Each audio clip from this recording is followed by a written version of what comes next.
I wanted to draw your attention to, or demonstrate before this commission, that there is other involvement of police officers. An example that I'm putting here is one police officer from Johannesburg Metro. This police officer is a very close associate of the arrested Mr. Katiso Molefe. On the 5th of February, 2025, this Metro Police Officer, Johannes Mahatle, who works at JMPD, he deposited a statement, an affidavit, during the investigation that was conducted by GCI Ops following the arrest of Mr. Molefe, which happened on the 6th of December last year. So this is him explaining in his own affidavit that he deposited. The reason for the team to approach him and ask him to deposit an affidavit is because of his presence during the arrest of Katiso Molefe and the role that he played on that day. I'm going to quote on what he says on his affidavit, Commissioner, on page 7222 on my statement. In this affidavit, Officer Mahatle states that he became acquainted with Warrant Officer Michael Puletau, a former member of the South African Police Detective Branch, Johannesburg Central, who is an accused with Mr. Molefe in the Vereeniging murder case of Mr. Swart, as a fellow police officer during 2008. So it is him who's admitting that he's close friends with both of the suspects on the Vereeniging case. Through him, that is the detective, he was introduced to Mr. Katiso Molefe, with whom he struck a close relationship over time, and they established direct contact. He says, I understand that Warrant Officer Tau resigned from the service after he was arrested and charged for murder of Mr. Swart. What he stated under oath, Commissioners, is that on the 6th of December, the day where Mr. Molefe was arrested, he reported on duty, and while he's on duty, he received a phone call from Mr. Molefe, who was complaining about a suspicious vehicle that was parked on the street next to his house. And he immediately proceeded to Molefe's residence.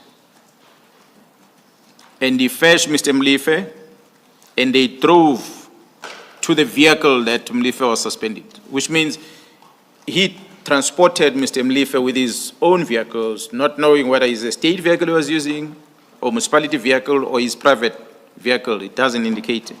But he fetched Molefe, and he drove with Molefe to the suspected vehicle. And he took note of the car's registration number. And with the use of the ACPS system available to him, the system that he has an access to,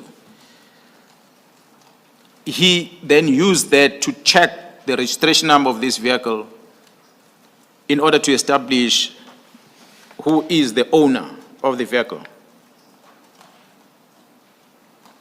He then got out of the car and he approached the occupant of the vehicle and introduced himself.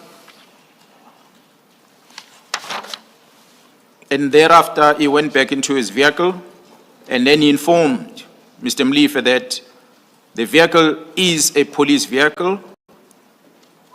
And after that, they drove back with Mr. Molefe, and he dropped him off at his home, and he went on with his patrols. And then he says, on the very same day, later, Mr. Molefe's son, Neo, informed him that Mr. Molefe was arrested on the same matter that Officer Tau was arrested on, which is a Vereeniging case. So as I said, commissioners that the team that is investigating that took this statement from him, they will come before this commission and they will explain in details about the role of this member. But my problem that I have with him, other than knowing the person, but start doing the favors of the person, that becomes a problem. In that he then go and test the vehicle to establish the ownership, and he goes and brief his friend or his associate to say, oh, this is a police vehicle, so don't worry about it. That is the first concern that we have with regard to this officer. So which means he then he uses his advantage position of being a traffic police officer to advance the interest of Mr. Kati Somlife. There are many other things that are contained on the statement, and also to confirm, Commissioner, whether on the day was he on duty or not, officially, that he claimed he was on duty for. The team that is going to come will come and explain further to the Commissioner that what have they discovered, whether was this man actually on duty on the day when he claims that he was on duty, or he was not on duty. He might have perhaps provided the wrong information.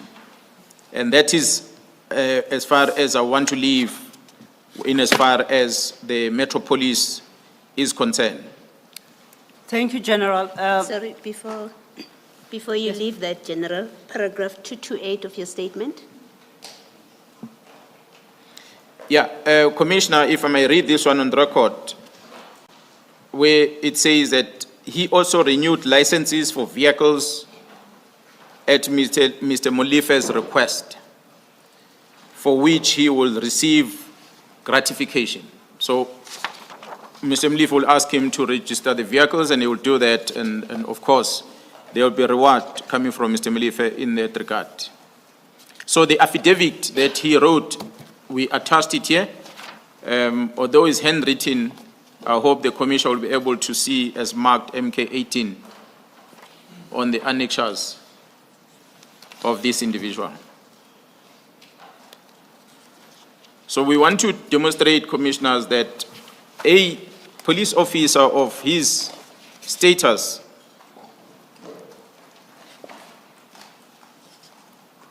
is indeed conducting himself in an unprofessional manner, and the unlawful conduct of abusing the state resources as well as his position as a police officer in order to benefit his friends, in this case, Mr. Molife, is what makes us reach a conclusion that these are some of police officers within the Metropolis that are playing part to supporting the work or the illegal activities that is done by some criminals out there.